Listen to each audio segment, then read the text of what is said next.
Okay, here we are. Welcome to the show, episode 561 of the podcast. I'm your host, RJ Carbone. Thank you for tuning in. I appreciate it. Talking some Yankees, of course. Let me just adjust the camera here. Yeah, it's almost over, thank God. What, dozen more games? So we'll talk about this Pittsburgh Pirates series. I've never been, but I've always loved PNC Park. It seems like such a nice ballpark. So the Yankees were there this weekend for 3 games, and they did not sweep, which if you still want the playoffs, they basically needed to sweep that and pretty much every game. But they took 2 in the first 2 games, dropped the third today. So we'll talk about it here in episode 561 of the show. Let's get right into it. BD4 episode 561. Let's go. Welcome to BD4, an RJ Carbone podcast. BD4, where there is no better way to get your Yankees and Knicks analysis. We also do MMA. Yanks every series, Knicks every game, MMA on occasion. BD4 is a 5-star show on Apple Podcasts, also available in video format on YouTube and Spotify. So thanks for stopping by, and we hope you enjoy the show. Champion of the world, turning, looking, see ya! Anthony for 3, bang! That one goes down, and the game is tied! Penetrates, creates, and showing some dexterity as well with the left hand. Yankees win! All right, let's do it. Episode 561 of the podcast. I'm your host, RJ. Let's talk Yankees. Before we dive into this series and talk Yankees baseball, I want to give a heads up. Totally forgot to mention this, and I should have mentioned it a while ago, but I will be away. I'll be away for the next 2 weeks, which happens to be the final 2 weeks of the season for the Yankees. I will be here for the next upcoming series, Toronto, starting on Tuesday. So after the Toronto series, which goes from Tuesday to Thursday, I will be done for the year. Most likely, that's probably the last podcast of the year. There will be 3 more series after the Toronto one.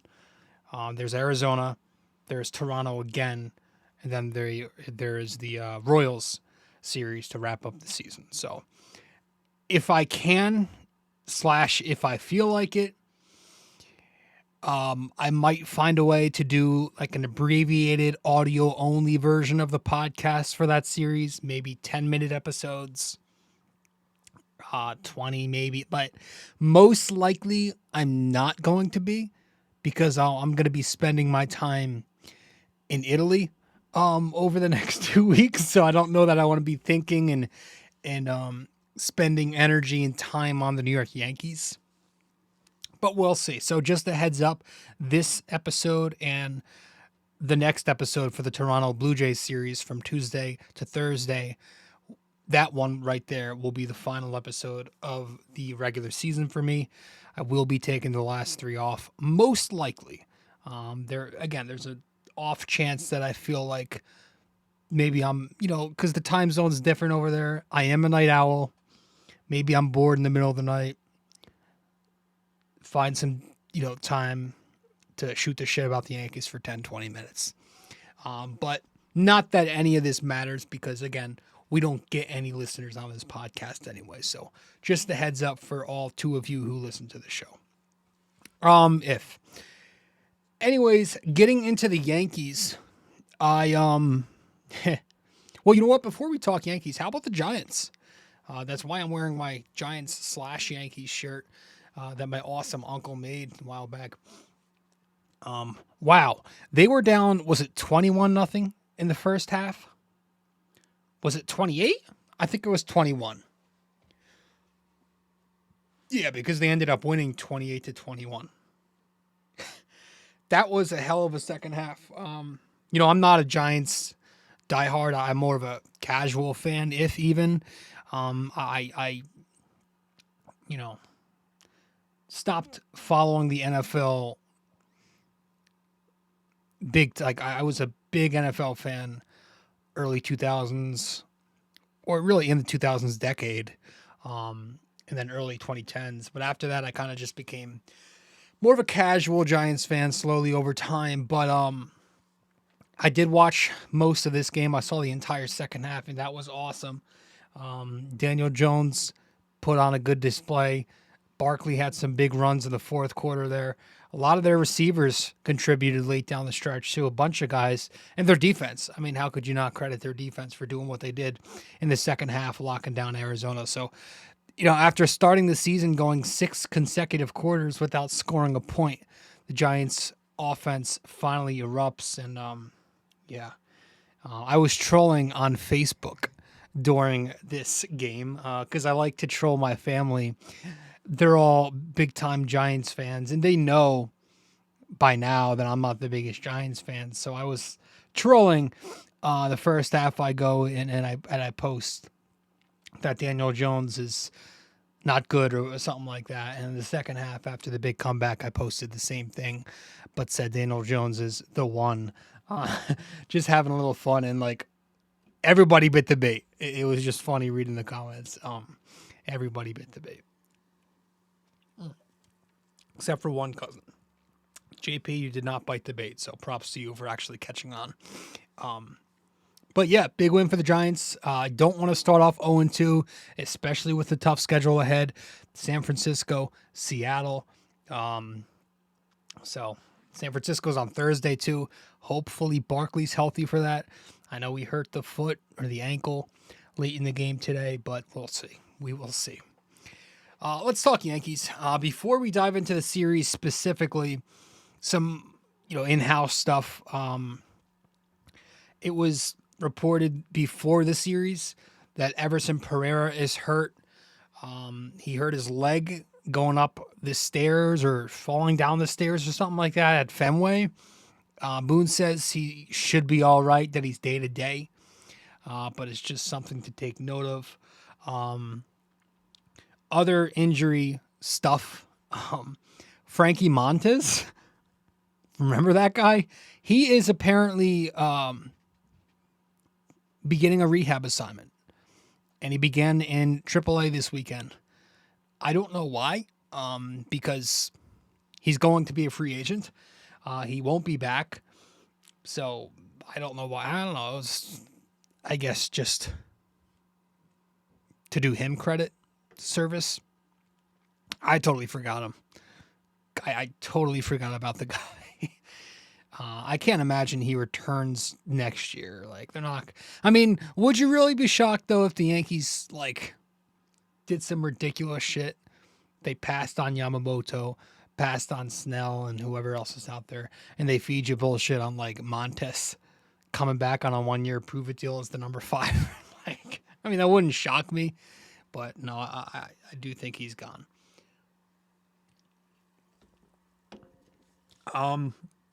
And so with the loss today, I mean, ridiculous that I even have to bring this up, because if there are still human beings who believe in the Yankees making the wild card, you should probably, check into a mental institute. They're not making shit. Okay. They are 6 losses back from Seattle, 6 back in the loss column from Seattle, who's on the outside looking in. They're not even in the playoffs. So they're 7 back in the loss column from the Texas Rangers, who currently hold the 3rd wild card spot. 7 back. And there are only 12 games remaining for the Yankees. So they have 6 of those games played to play against Toronto, who hold the 2nd wild card by a half game above Texas. So basically the Yankees would need to go 6-0 in those 2 Toronto series and probably win the 6 games outside that series too. Those series too. Because the projected third wild card spot number is 89 wins. So even if the Yankees win out and go 12-0 from here to the rest of the regular season, that gives them 88 wins. So there's no way to do it. Basically, it's not happening, folks. And even if in some ass backwards world where the miracle of all miracles happened, and it won't, the Yankees would totally get bitch slapped by whoever they play immediately. AL Central opponent or not, they're not winning a playoff series even if they figure out a way in. So, I don't know. It's weird, man. I've never felt like this with the Yankees team before. I've never watched meaningless baseball for this long. Like, the only thing I'm watching for at this point is just storylines for next year, individual stuff. How does Carlos Rodon finish? How does Aaron Judge look? You know, what are the rookies and sophomores and the prospects playing like? And, you know, you have your Garrett Cole Cy Young watch, of course, if you're into individual awards. But even then, I can't say it's interesting me at all. Like, I'm only watching at this point because I have a quota. I have like a personal quota, so I can say to myself, I watch every game. You know, I want to also be able to recap as many series as possible. So I watch. That's it. That's all. Like, Jason Dominguez was the only thing that got me excited this month. But, of course, we can't get anything good in this pathetic organization. So that thing was over in a week. So I'm not into this. I'm just waiting for it to end, and I'm waiting for the Knicks to ramp up. Because if you're hoping for the playoffs, again, you should probably check into a mental institute. Screw off. That's not happening. The only reason the Yankees were even winning, they won 14 of 19 heading into today, was because they were playing some terrible teams. And at this point in the season, those terrible teams don't even care. Everybody's checked out. And if you're one of those people who are rooting hard for the Yankees to be over 500 to keep the streak alive, or you want them to get third place now, I mean, it's like, that's just very embarrassing. I was like, where are we, man? You know, this is how far we've fallen. To me, it's win a World Series or I don't give a shit. So this is the same thing. I don't give a shit. This is the same thing as not winning a World Series and making it to me. That's what World Series or bust is it not?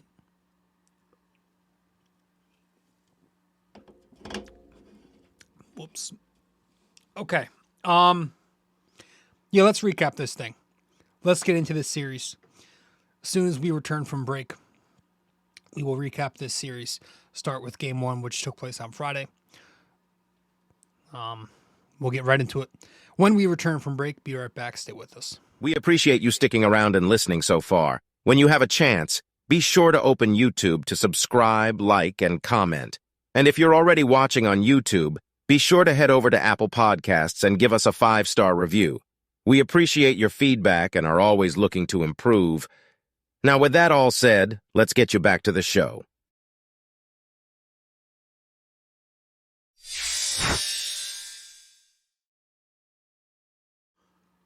All right. Welcome back to the show. I am your host, RJ Carbone. Friday, Game 1 of this Yankees-Pirates series at PNC Park. The Yankees took it 7-5. They were gifted this win. Garrett Cole went up against Oviedo. In the bottom of the first, Cole struggled. Right out the gate, you can see he did not have his command. 3 walks, a base hit, a sac fly, not in order. Puts a run on the board for Pittsburgh. Top of the second, the Yankees do tie it up. Volpe had the leadoff double.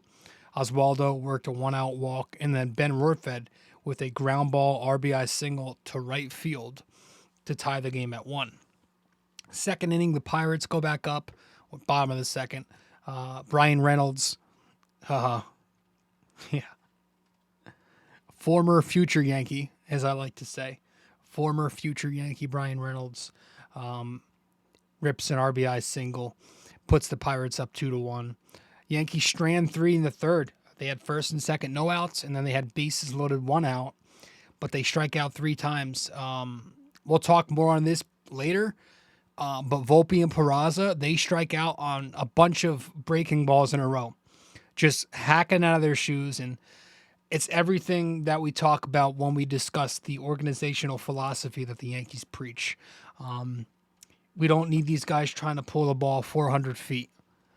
The exit velo shit, the launch angle, they don't teach these guys the little things. So I just thought those at-bats were excellent examples, but we're going to talk more on Volpe a little bit later. Top of the fourth, you get the strike him out, throw him out between Cole and Vortred. Bottom of the fifth, Cole completes his final inning of work. And then in the top of the sixth, the Yankees will retake the lead when DJ and Judge, rip RBI, back-to-back RBI singles to make it 3-2. Pirates score 3 off of Anthony Misowitz in the bottom of the sixth. I hope I pronounced his name correctly. The number 1 and number 3 hitters come through with RBI base hits. Gleyber, of course, the E4 in there, getting lazy on a slow grounder to help those runs come across, and it's 5-3 Pittsburgh. This was the inning where Anthony Misowitz was drilled in the face with the comebacker. He was okay. He walked off the field in good spirits, but he did leave the game, and I'm sure he's done for the year. Hopefully he's good. That's a scary thing. I've had that happen to me in the past. Not something that goes away right away either. And then in the top of the ninth, you fast forward there, the Yankees rally back, and they take the lead and win eventually. DJ and Judge, back-to-back base hits again to lead off the inning. Then you get the mound visit out to Holderman. Gleyber walks. That loads the bases with nobody out. Another mound visit after that. And then Florial, the one-out bases-loaded walk that scores LeMahieu, 5-4 Pittsburgh. Volpe has the force out, but on the error that the second baseman makes, 2 come across to score, and it's 6-5 Yankees all of a sudden. Peraza singles after that, and Oswaldo then picks up an RBI single to put the Yankees up 7-5. Third mound visit after that, then I think then whoever his name was, Holderman, gets roar-fed, and then that was it. But in the bottom of the ninth, Clay Holmes comes in, gets the save, and so the Yankees win 7-5. 7 runs on 11 hits, 4 for 14 in scoring position. Judge was 3 for 5 with an RBI. Oswaldo was 3 for 4, a walk and an RBI. LeMahieu was 2 for 5, an RBI. Florial, a couple of walks, RBI. Volpe, double, an RBI. Ben Rorfed, 1 for 4, a walk and an RBI. Garrett Cole in this game, 5 innings, 2 runs, 6 hits. 1 second here. Here we go. 3 walks, 4 strikeouts, 93 pitches, and the no decision. Didn't have it. He had terrible command, missing spots, hanging some pitches. He was outside the zone a lot. The slider wasn't there. The curveball wasn't on. Really, the only pitch he had was the fastball, which helped him grind through 5 with just 2 runs at the end of the day. But it's going to happen. You know, you're not going to be on your best. And at this point, if you care about the Cy Young thing, all Cole has to do is just outings like these where he just gets through it, because I think he's going to win. The bullpen combined for 4 the rest of the way, 3 runs. All those came on Misowitz in 2/3 of an inning. McAllister pitched a clean inning. Ramirez, an inning and a third, got the win. And then Clay Holmes, again, the 9th inning, gets the save. Game 2, the Yankees win 6-3 over the Pirates. Luke Weaver pitched some random for the Yankees. Went up against Ortiz. Top of the first, the Yankees did get 3 runs. LeMahieu and Gleyber walk. Austin Wells produces a run off the RBI double, 1-0. Stanton walks, and then Florial, a 2-run single to make it 3-0 Yankees. Bottom 2, the Pirates get 2 runs back. Weaver issues a leadoff walk, and then Brian Reynolds, again, former future Yankee, 2-run home run the very next at-bat. It's 3-2 Yankees. Stanton hits the solo homer 110 miles an hour in the third inning, 4-2 Yankees. Pirates come within a run again in the bottom of the third. Rodriguez drives the ball deep to center field off a cutter for the sac fly. It's 4-3. Bottom of the fourth, Weaver completes his final inning of work. Top of the sixth, the Yankees answer back. Judge scores on a wild pitch, makes it 5-3. The Yankees go up 3 in the eighth inning. Oswaldo produces a run off a solo homer, gets a 1-2 fastball and mashes it. 6-3 Yankees. That was the final. 6 runs, 9 hits, 2 for 11 with runners in scoring position. Gleyber goes 2 for 4, doubles, walks. Wells 1 for 5, a double, an RBI. Stanton 1 for 4, a homer, walk, and an RBI. Florial was 1 for 4, 2 RBIs, a walk. Oswaldo Cabrera 1 for 4, a homer. This was a game where he extended his hitting streak to 6 before snapping it today. And then Anthony Volpe 1 for 5 with a stolen base. Luke Weaver, final line for him, 4 innings, 3 runs, 4 hits, 2 walks, 7 strikeouts, home run, and 74 pitches. Threw a lot of off speed, cutter, that slider was fine. Bullpen was perfect for 5 innings. Brito, 3 perfect innings. Hamilton, a perfect inning. It was his first game back from the DL. Gets the hold. And then Clay Holmes, another perfect inning from him. Gets a strikeout, gets the save, and the Yankees win. Sunday, the Pirates win earlier today, 3-2 over the Yankees. Carlos Rodon pitched against Selby, but they did the opener shit. Top of the second, Wells just misses his first major league home run. He drove it deep to right center, but Andujar made a nice catch at the warning track, or right before the warning track. Bottom 3, the Pirates score first. The number 1 hitter rips an RBI single off of a high fastball from Rodon, 1-0. Excuse me. Bottom 4, the Pirates get another run when Miggy Andujar hits a solo home run off of another fastball from Rodon, high in the zone. It's 2-0 Pittsburgh. Top 6, the Yankees get on the board against Jackson. Florial, a leadoff single for the Yankees' first hit. And then DJ LeMahieu with an RBI double to make it 2-1 Pittsburgh. 6th inning, or the bottom of the 6th inning, Rodon works into and out of trouble. Connor Joe had the 1-out single. Volpe makes the error at shortstop. It puts runners on first and third with 2 outs. Had the mound visit after that, but then Rodon strikes out the number 5 hitter Suwitsky to end the inning. Top of the 7th, the Yankees tie the game up. Volpe makes up for the error with another game-tying home run. I say another because that's all he does. He hits some big homers, man. He hits a lot of go-ahead home runs, a lot of game-tying home runs. That's a good indicator. It was a picture-perfect swing. This time he got up on a fastball up and away and closed off his hips, and he shot it to right center field. Tied the game at 2. Bottom 7, Rodon, his dominant outing was spoiled. Lets up a hard hit double with 1 out. Then he had 2 dominant strikeouts mixed in there. But there was a play at third base where I thought it was a missed play by Peraza at first, fielding it to the side, but then I watched it again and the ball hit the bag. So it was just luck. It ends up being an RBI double down the line. Pittsburgh takes the 3-2 lead. That's when Rodon was pulled for Vasquez, who misplays the ball himself, lets up a stolen base. That made it 2nd and 3rd with 2 outs, but then he escaped it. And then top 9, Yanks had one more chance.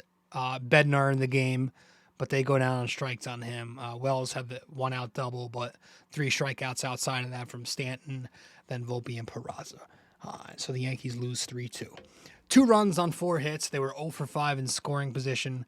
The Yankees had just 7 base runners in total in this game, which gave them a 206 on base percentage in Game 3. DJ, Wells, Volpe, Florial were the only Yankees with hits. DJ a double and an RBI. Wells a double. Volpe a home run and an RBI. Gleyber and Peraza worked some walks. Peraza had 2, Gleyber 1. And Rodon, 6 2/3, 3 runs. Could have been a lot better had that ball not bounced off the bag, but we'll talk more on Rodon a little later. And Vasquez was the only pitcher out of the pen for the Yankees, an inning and a third, no runs on 2 hits. So that was the series. Again, we're not really going to focus too much on the series itself. That's why we like to run through them, because they don't mean anything. So we'll talk more important things when we return from break here on episode 561 of BD4. We'll come back and we'll talk Gleyber Torres upon return. Stay with us. Be right there. You can also find us on social media. If you'd like, you can follow BD4 on Facebook, and we're at BD4Pod on both Instagram and Twitter. We appreciate you helping us grow more and more every day. Let's get back to it.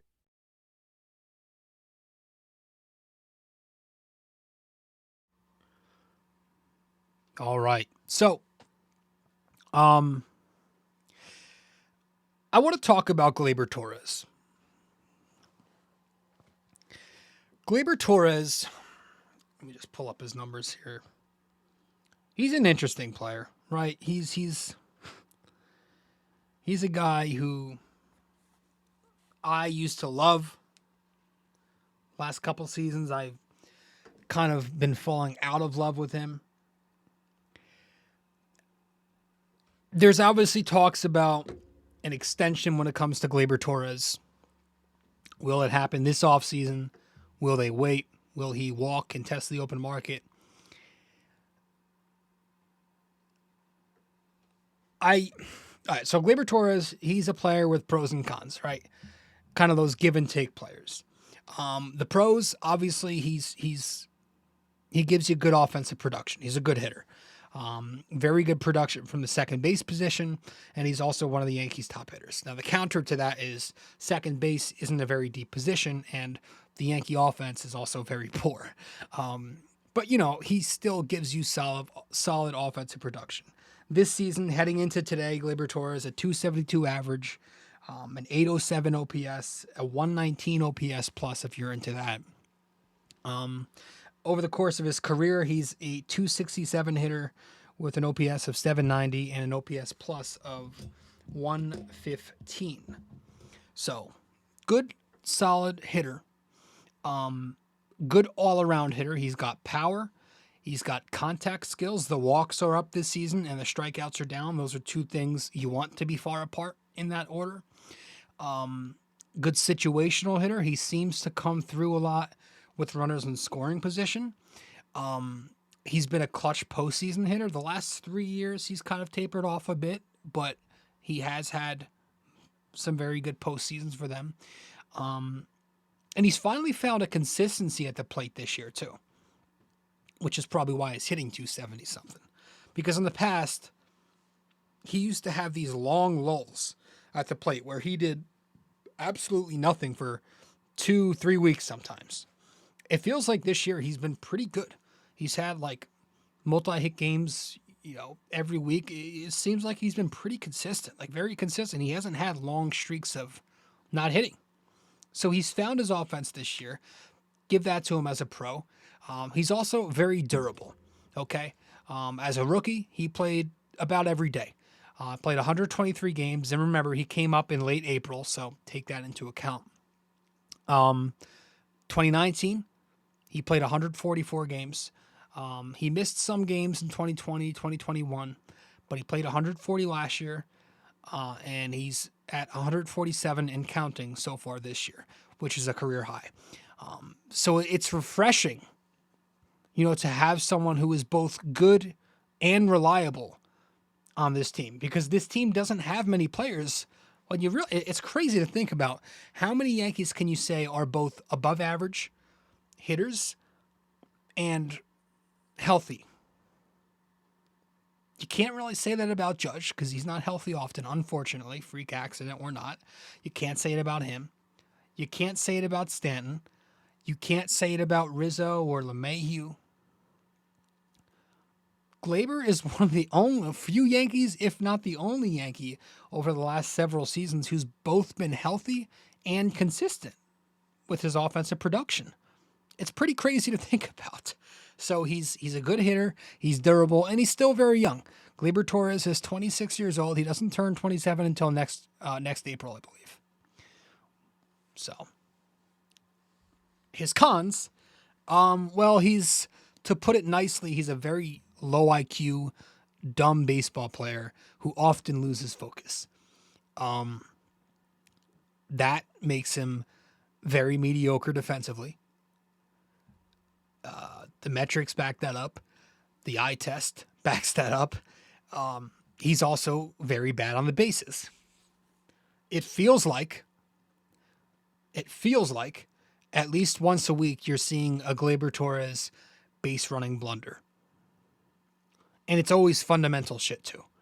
Like going on contact or the obvious first to third stuff. It's like little things that you learn in the 4th grade.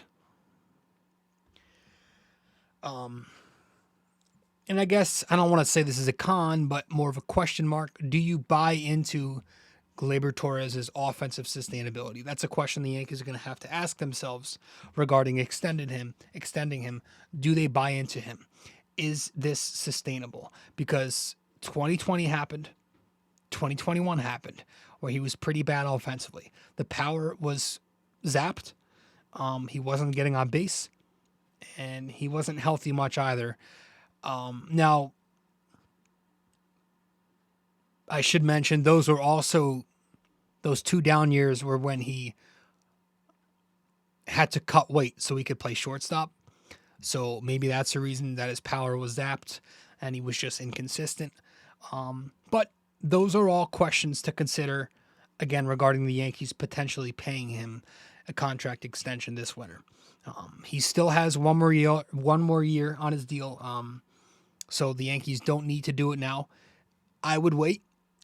He might even wait until next winter to test the market. This way he'll get the extra money from arbitration anyway. That's probably smartest, but it's definitely risky if the Yankees wait until next winter because he can easily walk. We've obviously heard the Miami Marlins and how they've been interested in Gleyber Torres forever now. They might throw a bag of money at him. Gleyber has felt disrespected by the Yankees before. We know that, how he felt about the trade rumors with Miami last year. That affected him mentally. They could have extended him in the offseason last year. They never did. There were talks of that. So he kind of has the leverage here. But I would wait until the middle of next year, see how his numbers are looking. If he's doing similar shit, 270 batting average and 800 OPS, then yeah, I wouldn't hate it. What does that figure look like? I don't know. I'm going to guess. And I actually asked my buddy Greg from Yankee Crazy Podcast, who's been on the show a few times now. We were talking about this, and he was saying it's probably going to be around 140 million, 6-year deal, which I think that comes out to be a $24 million AAV. It's a lot. In this market, maybe not too much, but like listen, I would not mind moving Gleyber Torres this winter. I'm all for trading him. I'm not against either choice they make. But if you can get good starting pitching from Gleyber Torres this offseason, you do it. How good of starting pitching will you get? Because he will be a rental if you trade him. I don't know, right? And it is risky to do that because you're getting rid of offense when you need offense, of course, right? If you get rid of Gleyber, you're relying on Peraza. He's still a question mark. DJ, he's still a question mark. Even if you platoon those two, you don't want to play DJ every day. You don't know if Peraza is going to be consistent enough to play every day. They platoon together. That's still two question marks playing every day, one of them or the other. So I'd argue to that you would get a starting pitcher in return, which honestly, your rotation might need just as much help as the lineup. And what I would do if I'm moving a Gleyber Torres for a starting pitcher is I would have Peraza take second base. I would sign someone like Heimer Candelario to play third base for me. And then you have DJ LeMahieu become your utility man who plays 100 games a year. Something like that. That's I'm not against that, and I'm also not against giving him an eventual extension. I'll put it that way. Yeah. But it's a conversation you're going to hear this offseason. I'm sure there are going to be a ton of rumors floating around, and it's going to be a thing. Something else I've been taking note of since getting the recall, Estevan Florial has hit. Now, he's not raking, but he's hitting some. And does Florial hitting some build trade value, or is it instilling confidence in the Yankees as a potential fourth outfielder in 2024? Since the recall, in 7 games, he's got a .367 on-base percentage, 5 hits, 4 walks, 4 RBIs, and a stolen base. So, to a degree, he's been getting on base and producing. This is a former top prospect in their system, right? He used to be, I believe he was a top prospect in the MLB Pipeline's top 100. I don't buy it. It's a short sample.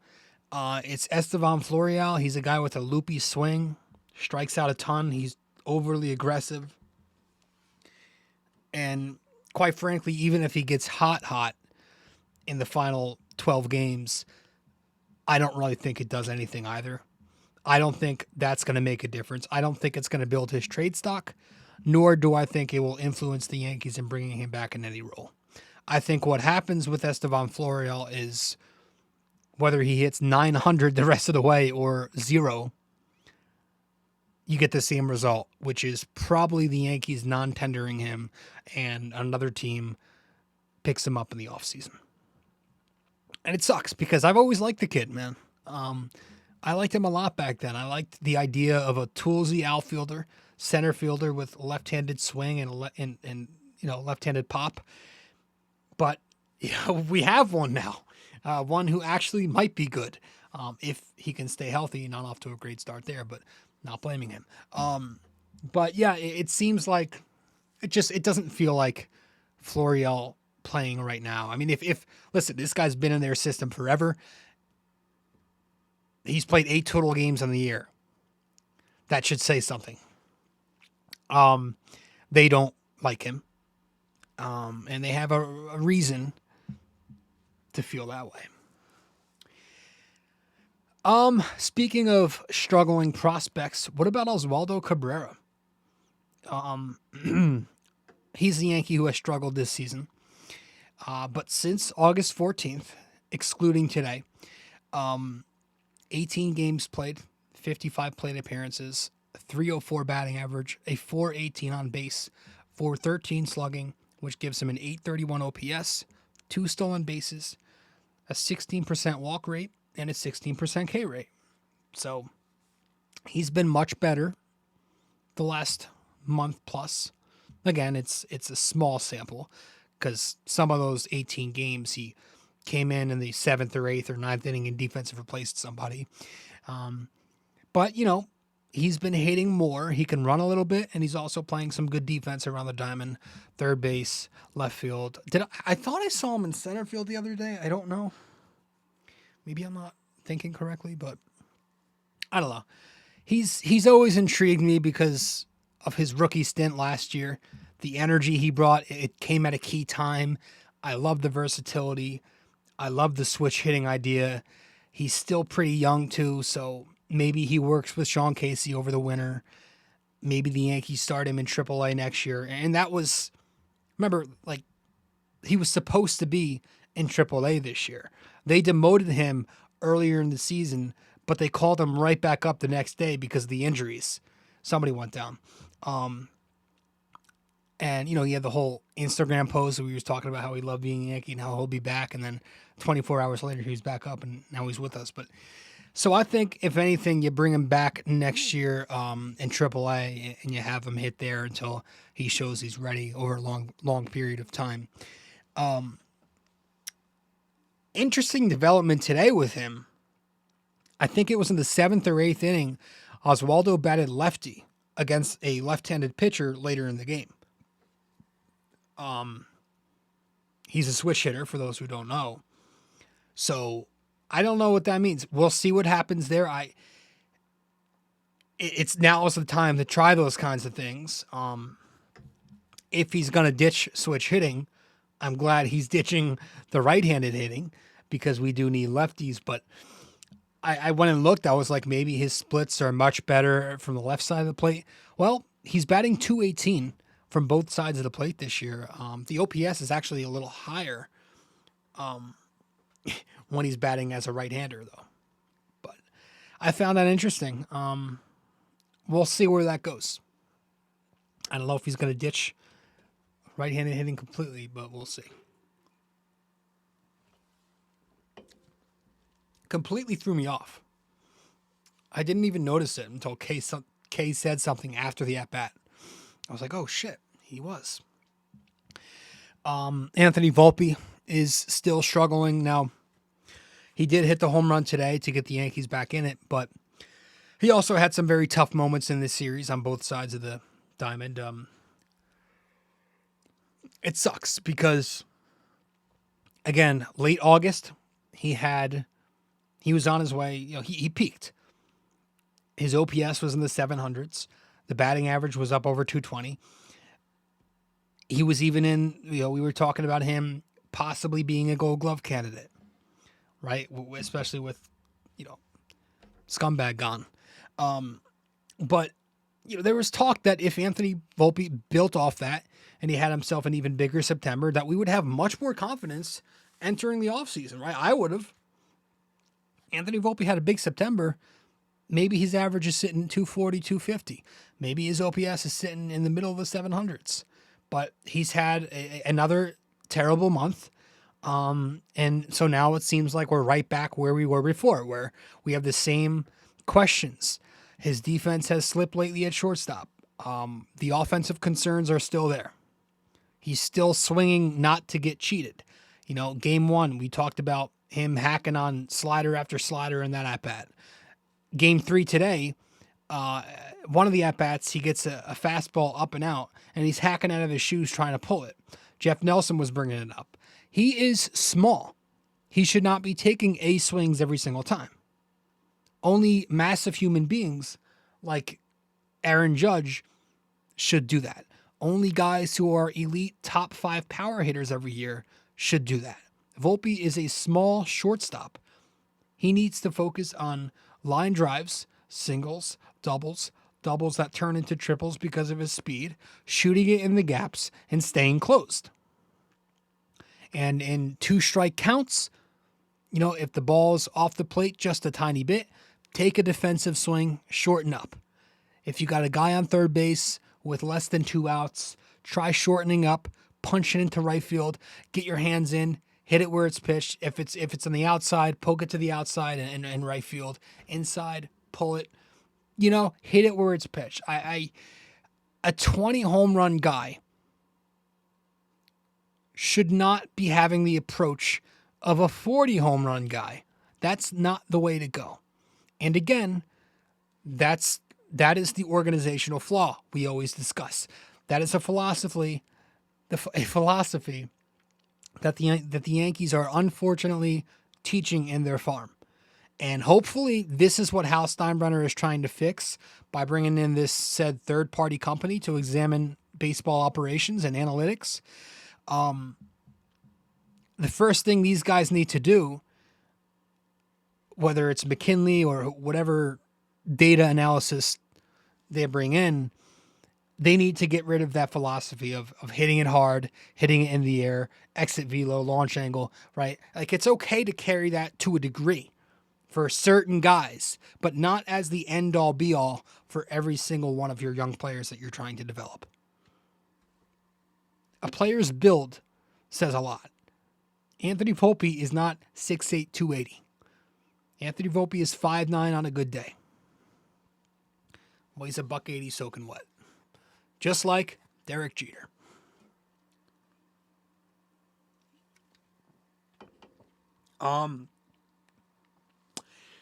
When we return, we will tip our caps. All right, we will tip our caps, do our usual when we return from break. Stay with us here on episode 561 of BD4. Be right back. If you have time in the day or maybe just prefer old-fashioned reading over listening, then you can always follow along and subscribe to BD4 Blog by going to BD4blog.com. We're not on there as often, but when we do post, it's just as entertaining, opinionated, and passionate as we are on this podcast. Thank you so much. And let's keep on with the show.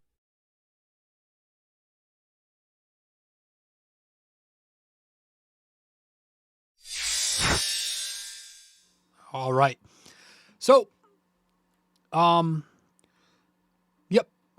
We are going to tip our caps now. If you are new here, if you just stumbled upon this, what we do every series is we tip our caps to 3 players from each series who are the best at their position. We tip our cap to the best position player. We tip our cap to the best starting pitcher of the series, and then we tip our cap to the best reliever of the series. So we're going to begin by tipping our cap to DJ LeMahieu, who had himself another good series.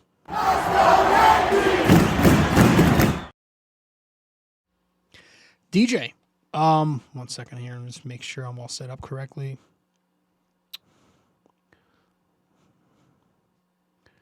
I have a new mic. I'm just trying to make sure it's working correctly. Okay. DJ, this series, let me go back to that. 4 hits this series, a 308 batting average. He had a double, 2 RBIs, a walk, 5 total bases, and a 742 OPS for these 3 games against the Pirates. And on the year, drinking Coke, man. That shit's terrible for you. Freaking gives me making me burp. On the year, the average is up to 243. The OPS, 721. The slugging, a tick below 400.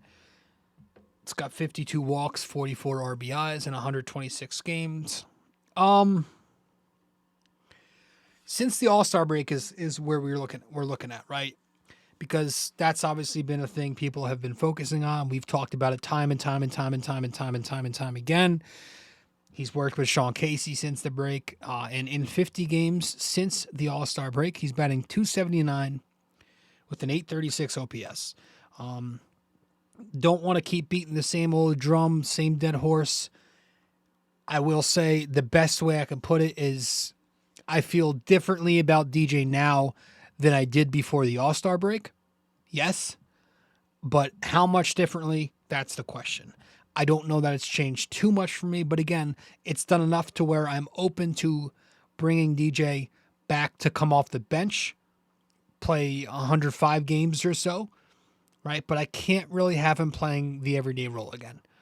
I don't want them to be doing the same shit every year. It's time to shake it up. It's time to get a little younger, get some new faces in there. Now, I was listening to John Boy earlier tonight, and he brought up an interesting point, or I think it was Jake. And he said, is there a world where you maybe try moving an Anthony Rizzo so that DJ LeMahieu can slide over to play first base? Does that help lessen the workload and increase his production? For me, I don't know.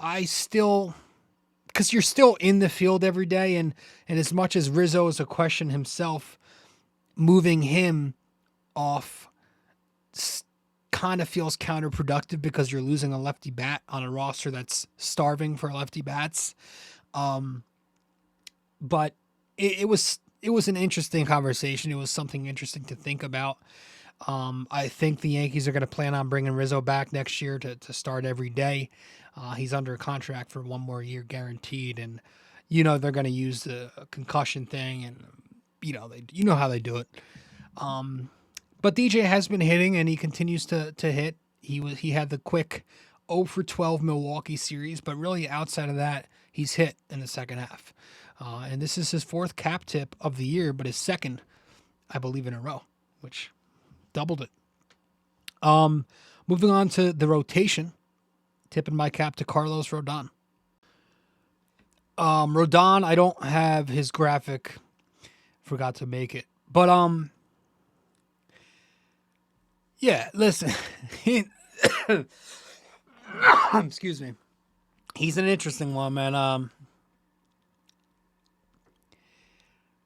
I'll give him credit. He pitched well. It's very rare where I tip my cap to a losing pitcher. He got the loss today, but Rodon did pitch better than the final line says. 6 2/3 today, 3 runs, 6 hits, no walks, 10 strikeouts, 1 home run, and 103 pitches. Another solid outing. He's been pitching better, decent for a little bit now. I believe 5 of the last 6 maybe have been good starts. There was 1 blow up in there a couple starts ago.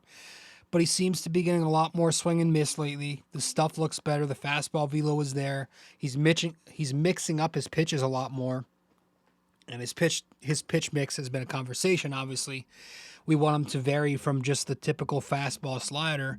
But he was changing eye levels more. Fastball up and in. Didn't overly rely on that.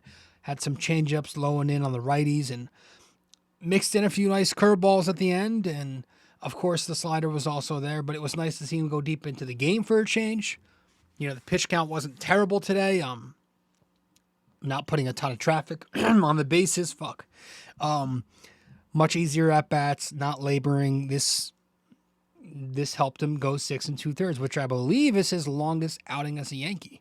So that needs to change, but it was a good outing, and hopefully he continues to trend upward. I think he's got 2 more starts.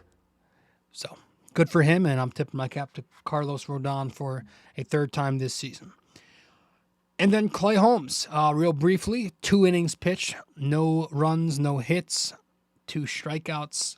The stuff looks back. It looks excellent. That sinker is working again lately. After a little bit of a rough patch, he's been good recently. Got the ERA back under 3. So good for Clay Holmes. That's his 8th time getting our respect this year. And if you're asking me, do I prefer Clay Holmes the closer, or do I still prefer him as the setup? Yes, I still want Clay Holmes, 7th, 8th inning guy, as opposed to Clay Holmes, the 9th inning guy. I don't trust his command to be consistent enough. But he's been pitching well. So good for Clay Holmes. And that's it. When we return from break, we will get to our final segment of the show. We'll wrap it up with our trivia as soon as we get back. Stay with us here on episode 561 of BD4. Be right back. Studio 69 Productions is a podcast production agency created by Leo Rodriguez to allow content creators to market their podcast. It's an online platform that will market your podcast or any other project that you're working on. Get in touch with Leo Rodriguez from Studio 69 Productions. You can find Studio 69 Productions on Instagram at Studio69NJ. Studio 69 Productions, where dreams are heard and born.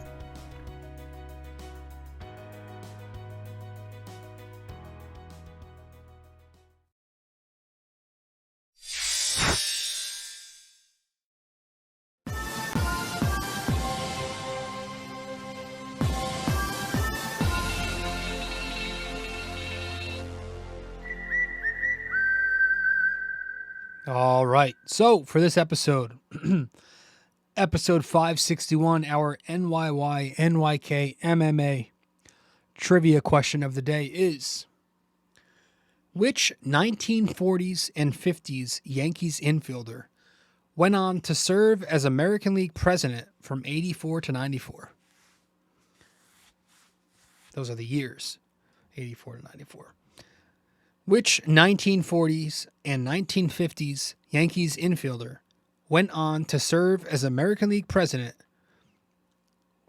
from 1984 to 1994? All right, so one final time. Which 1940s and 50s Yankees infielder went on to serve as American League president from 1984 to 1994? So let me know the answer wherever you can reach me. And if you get the answer correct, I'll give you a shout out in the next episode in front of all 2 of our listeners. But that's it for this episode. I appreciate you stopping by. Thank you for listening. And that's all we got. I'll see you in 562, which, again, a reminder, episode 562 will most likely be our last episode of the season here on BD4, as I am going away for the next 2 weeks, so I will miss the final 3 series of the season following this Toronto series coming up early this week. All right, so just a little bit of a heads up. I will be done with the podcast as far as the 2023 Yankees go come Thursday night. That will be our final one of the year, because we will be going away, and I do not want to be spending my time in Italy thinking about the New York Yankees or talking and covering the New York Yankees in a podcast. But we'll see. That's it. I appreciate it, and I'll see you in the next show. Later. This episode was brought to you by Anchor. Hey there! If you stayed the entire way through, we thank you immensely for it. We hope you enjoyed this podcast and that you come back for the next episode real soon. Don't forget to like, subscribe, comment, download these episodes, and share them with your friends as well. BD4 is a 5-star podcast simply because of you, and we'd like to keep it that way. Have a wonderful day. Go Yankees, and go Knicks!